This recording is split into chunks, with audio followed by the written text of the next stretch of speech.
The girl on the street. The night was falling over the city and the streets glowed with bright lights. Cars rushed by, their horns echoing against tall glass buildings. People walked quickly, holding shopping bags, talking on their phones, or laughing with friends. To them, the city was alive, full of color and noise. But for one young girl, the world felt empty and cold. She sat quietly on the corner of a busy road, her back leaning against the cold stone wall of a closed shop. She wore a faded sweater too thin for the weather and shoes so torn that her toes peeked out. Around her shoulders was a blanket full of holes. It could no longer keep the cold away, but it was the only thing she had left. Her small hands clutched. A piece of cardboard with shaky writing. "Hungry. Please help." Every time she lifted the sign, her heart ached with shame. She remembered when her hands once held books, pencils, and her mother's warm fingers. Now they held only a begging sign. The smell of roasted chestnuts from a nearby stall drifted toward her, making her stomach growl loudly. She pressed her hand against her belly, embarrassed, hoping no one heard. People passed by in expensive coats, but not a single one stopped. Some avoided her eyes as if she didn't exist. Others looked at her with disgust. "Look at her clothes," a boy whispered to his friend while walking past. They laughed, the sound sharp as knives in her heart. She pulled the blanket tighter around herself, fighting back tears. The laughter reminded her of school, when she once had friends, when her hair was neat and her shoes were polished. Back then, no one laughed at her. Back then, life was different. Her father had worked in a factory, and her mother cleaned houses. They didn't have much, but they had love and they had dreams. She remembered evenings when her mother sang softly while cooking, and her father told her bedtime stories, promising that one day things would get better. But sickness came. Her father grew weak, coughing every night. Medicines were expensive, and bills kept coming. The little money her mother earned disappeared too quickly. Then one day, her father's voice was gone forever. The house followed soon after. Landlords don't wait for tears. That was how she ended up here, on the streets, with nothing but a blanket, a memory, and a heart too heavy for her small body. A group of teenagers passed by, holding soda cans and bags of chips. One of them tossed a half-empty can at her feet. The liquid splashed against her blanket, leaving a dark stain. "Hey, beggar girl," one of them shouted. "Why don't you get a job?" They laughed loudly before running off, their voices fading into the distance. The girl's eyes blurred with tears, but she did not answer. She was too tired to fight, too broken to speak. She lowered her head, staring at the wet stain spreading across her blanket.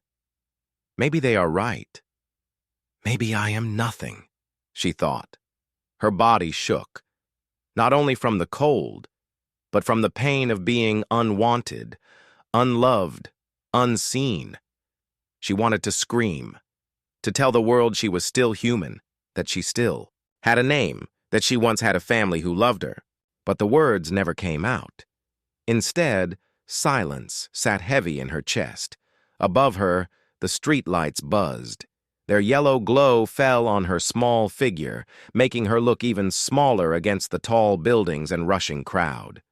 To everyone else, she was just another shadow on the sidewalk. But inside her, a storm of memories and feelings raged. She remembered birthdays without gifts, but full of laughter. School days where teachers praised her drawings, the way her father once lifted her onto his shoulders so she could see the fireworks in the sky. Now, fireworks were only the flashing. Lights of cars speeding by, and her father's strong shoulders were gone forever. She pressed her forehead against her knees and whispered softly so no one could hear. "Mama, are you proud of me? Or am I just a burden now?" The city did not answer. Only the wind blew, carrying dust and scraps of paper across the street. The world seemed too big, and she felt too small. Hours passed. The night grew colder, the crowds thinner. Her stomach ached with hunger, but she had no strength to move. Finally, she lay down on the hard pavement, using her blanket as a pillow. The concrete felt like ice against her cheek, but she closed her eyes anyway, as she drifted to sleep.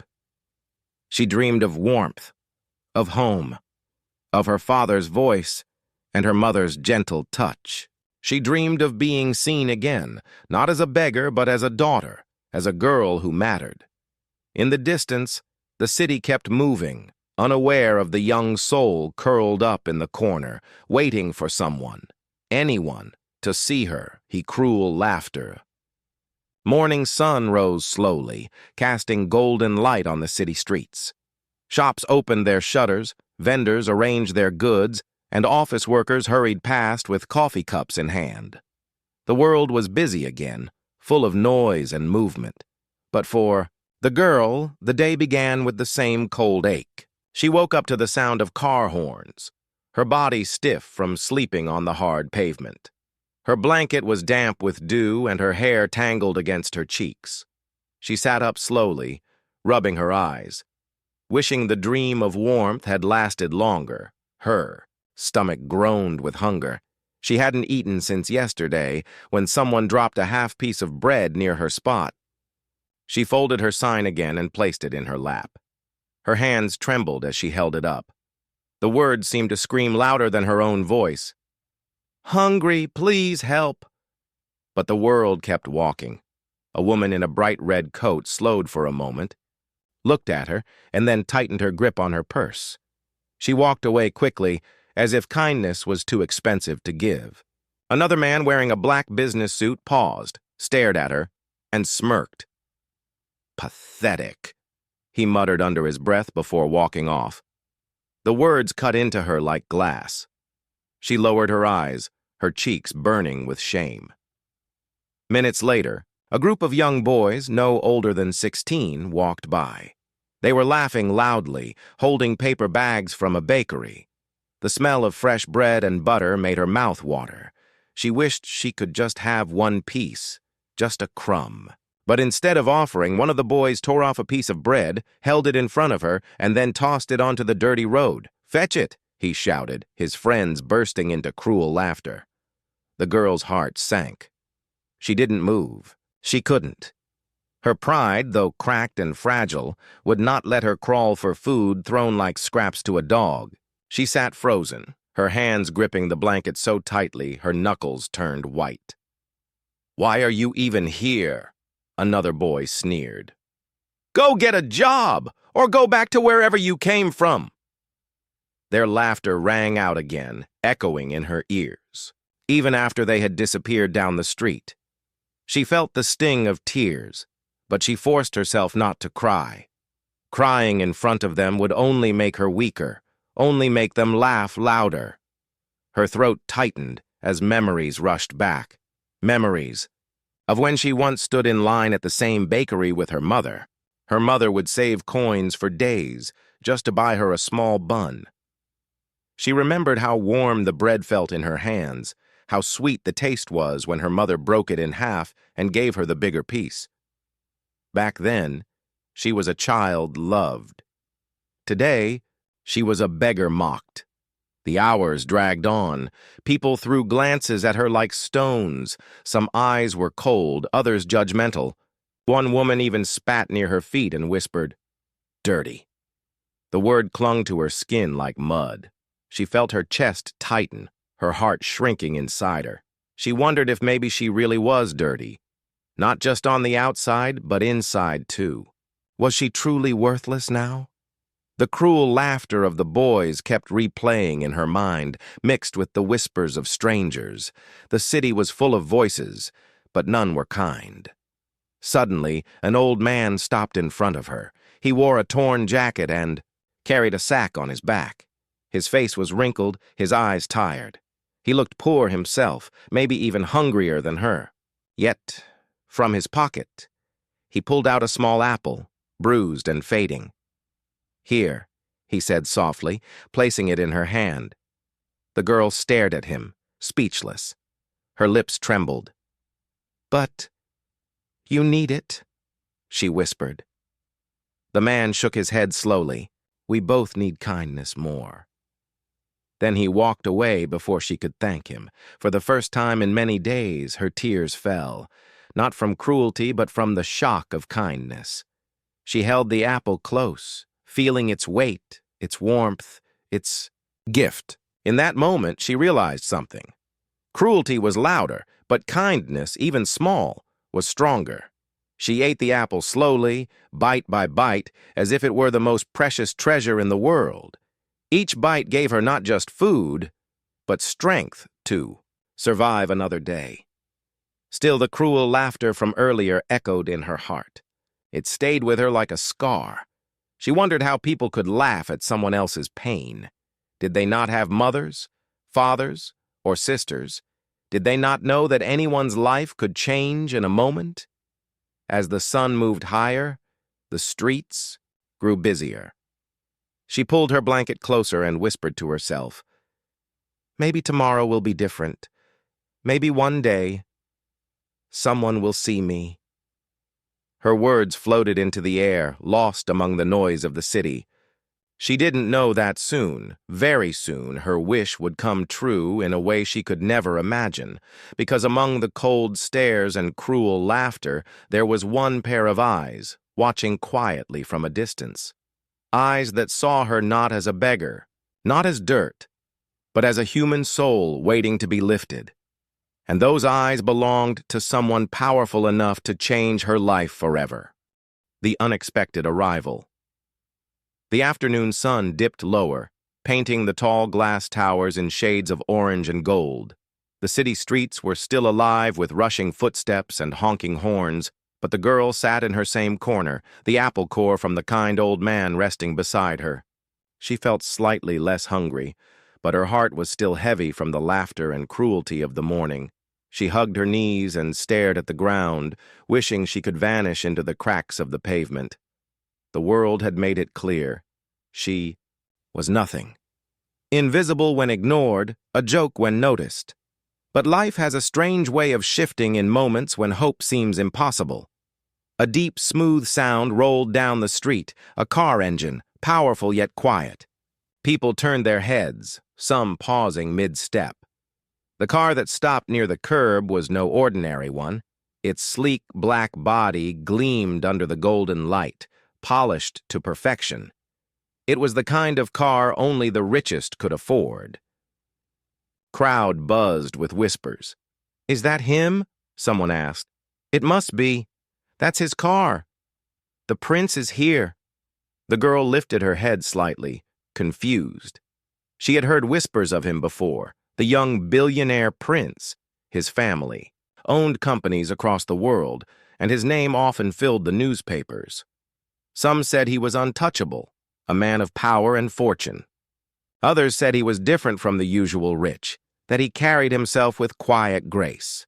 But to her, he was nothing more than a story, someone who lived in a world too far away from her broken one.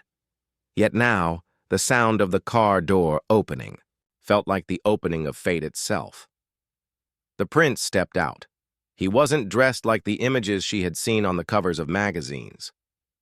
No crown, no royal robe, not even a sharp suit. Instead, he wore a simple white shirt, sleeves rolled to his elbows, and dark trousers. His hair was neatly combed, and the sun caught in his eyes, giving them a golden glow. His presence carried something rare, calm strength, the kind that made people stop, not because of money or power, but because of something deeper, something unspoken. The crowd began to stir. Phones came out. Cameras clicked. People whispered and pointed, but he walked as if none of it mattered. His steps were steady, his eyes scanning the street. And then, without warning, they landed on her.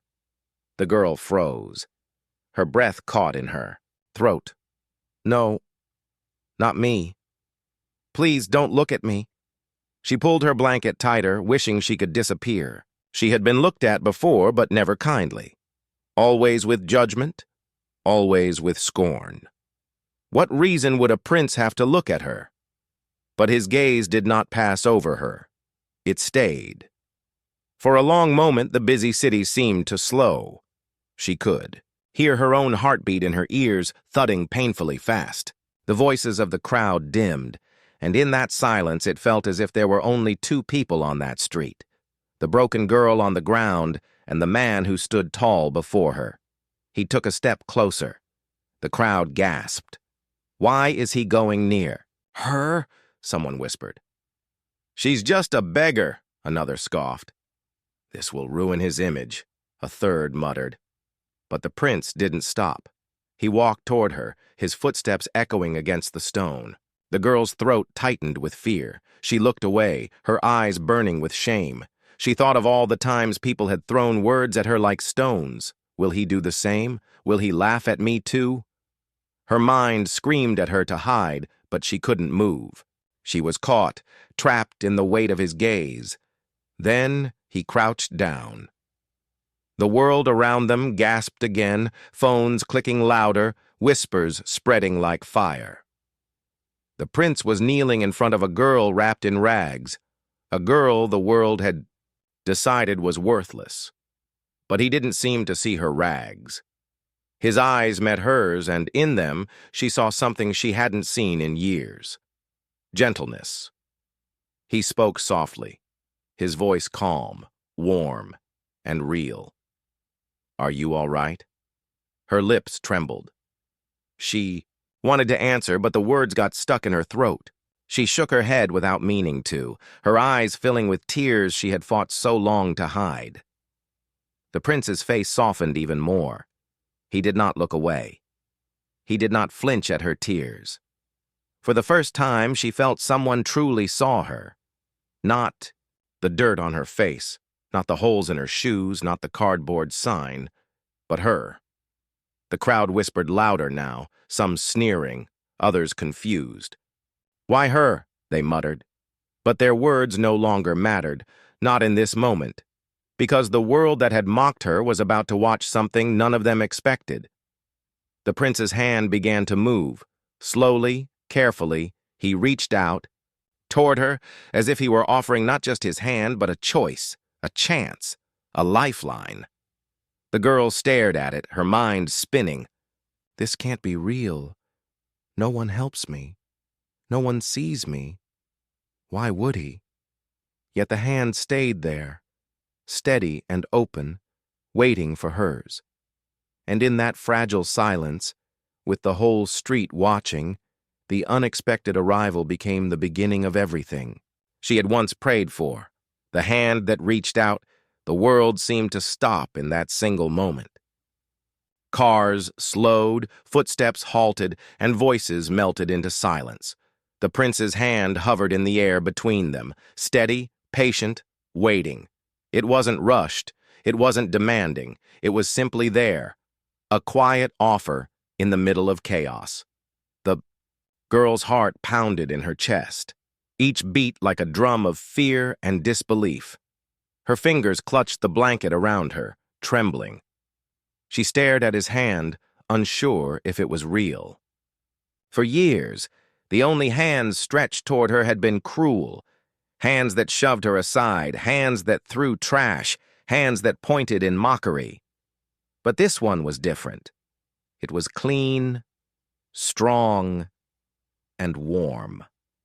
Why me? She thought. Why now? The crowd buzzed again, whispers cutting through the silence like knives. "Is he crazy?" a man muttered. "She's nothing but a beggar," a woman said, shaking her head. "This will ruin his reputation," another scoffed. But the prince didn't even glance at them. His eyes never left hers. They were calm, unshaken, as if the noise of the world didn't exist. He kept his hand out, refusing to let the cruel whispers decide. The girl's throat tightened. Her lips trembled, trying to form words that wouldn't come. Shame burned inside her. She wanted to shrink back into the wall, to vanish under her blanket. If I take his hand, everyone will laugh harder. They'll say I don't deserve it. They'll tear me apart. But another voice whispered softly in her heart. The memory of her mother's words long ago. Never believe the world when it tells you you're less. You are worthy, my child. Her eyes stung with tears. Slowly, as if her body was moving before her mind could stop it, her fingers uncurled from the blanket. Her hand shook as she lifted it toward his. The prince's eyes softened even more, and in that instant, something remarkable happened. He closed the distance. He took her hand.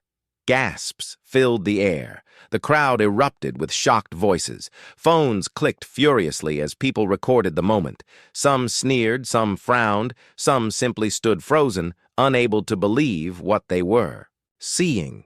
But none of that mattered, because in her hand she felt something she hadn't felt in years: warmth.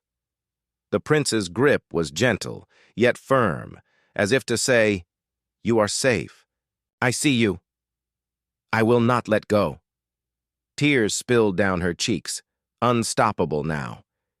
They were not the tears of weakness that came after cruelty, but tears of release, of being seen. Her lips trembled as a small sob escaped. She tried to pull her hand back, afraid of showing her pain, but he tightened his grip ever so slightly, grounding her. "Don't be afraid," he whispered softly. The girl's body shook. Her world had been filled with nothing but hunger, shame, and laughter that cut like blades. Now one voice, one touch, had pushed back against all of it. The crowd could not stay silent. Some shouted, "This is madness!" Others jeered, "He's doing it for attention." But there were also voices that softened, whispers of awe. "Look at her. She's crying. He's holding her hand like she matters." And that was the truth.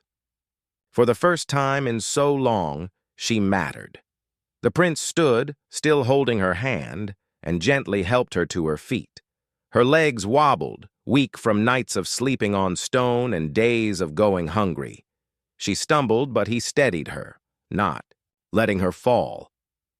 The blanket slid from her shoulders, revealing her torn sweater, the holes in her shoes, the dirt on her skin. But instead of hiding it, the prince lifted her hand higher, as though telling the world, "Yes, I see her like this, and I honor her still." His voice rose above the crowd, clear and steady. "Dignity is not something you earn. It is something every soul is born with. And no cruelty, no hunger, no laughter can take that away." The words hit the air like thunder. Even those who mocked fell silent. The city itself seemed to pause, listening. The girl stared at him, her tears still falling, her heart trembling with emotions too large for her small frame. She wanted to ask him why. Why her? Why now? But she couldn't find the words. All she could do was hold on to his hand, like it was the only real thing left in the world. For the first time in years, she felt taller, not because her body had grown, but because someone had lifted her spirit. Someone had chosen to stand beside her in front of everyone. And in that public act, the cruel laughter of the morning was silenced, because nothing in the world was louder than kindness when it was shown boldly, without fear. The world stands still. For a heartbeat, the whole street froze. The girl's fragile hand, wrapped in the prince's, hung in the air like a symbol the city had never seen before. Cameras clicked, phones filmed, and dozens of eyes widened with disbelief. It was as though time itself held its breath. The girl felt her knees weaken, not just from hunger but from the weight of the moment. She had spent years shrinking into corners, hiding under blankets, and lowering her head to avoid cruel stares.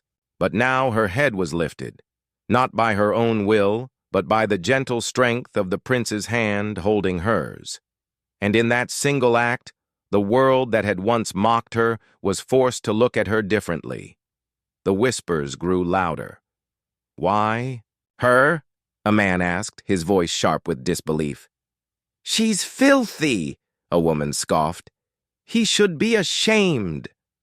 But another voice, quieter, trembling, whispered, Look at her face. She's crying. That's not shame. That's hope. The girl heard it all. The cruel words still stung like thorns. But for the first time, they didn't bury her. The prince's hand was like a shield, absorbing the noise, refusing to let it crush her again. He helped her step forward, steadying her shaky legs. She stumbled slightly, and the crowd leaned in, waiting to laugh, waiting for her to fall like always. But she didn't fall. He didn't let her.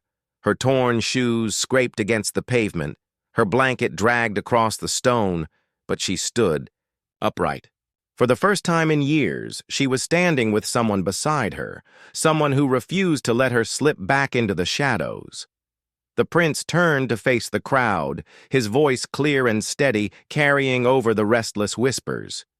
"Do you see her?" he asked, his tone calm but firm. "You passed her every day. You mocked her, ignored her, and pretended she wasn't human. But she is. She has a name. She has a heart.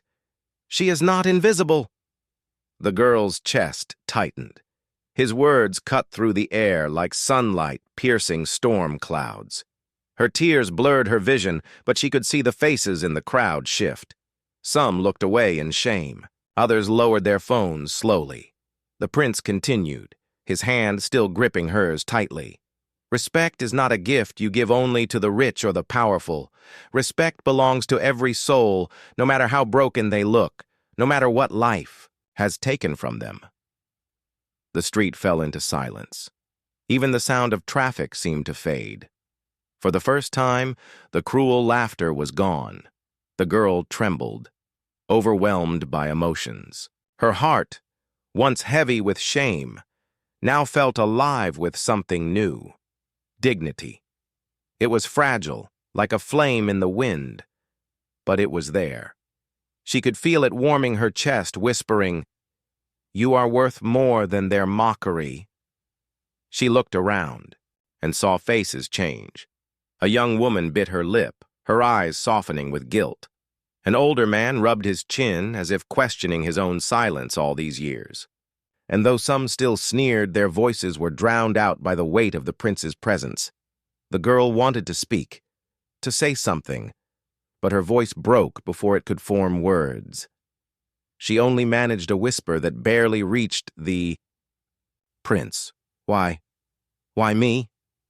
He looked down at her, his expression steady and kind. "Because you matter. And the world needs to be reminded of that." Her lips quivered. No one had ever spoken those words to her. For years, she had been told she was worthless, a burden, nothing but a stain on the city's streets. And now, here stood a man with all the power in the world, holding her hand and declaring the opposite in front of everyone. Her tears flowed freely, but they no longer felt like weakness. They felt like freedom. The prince gently wiped a tear from her cheek with his thumb. "Do not cry for their cruelty. Cry because you are seen now. Cry because you are stronger than what they did to you." The crowd was silent still, the weight of his words hanging in the air. Even the wind seemed to pause, carrying the quiet like a sacred moment. The girl's heart swelled. For the first time, she wasn't begging for scraps of food or fragments of kindness. She wasn't a joke or a shadow. She was simply a human being, standing in the light, seen by someone who refused to look away. Her trembling hand squeezed his, gently. She didn't know if it was gratitude, fear, or hope guiding her, but she needed to hold on to him, as if letting go would send her back into the darkness. The prince nodded slightly, as if he understood her unspoken thoughts.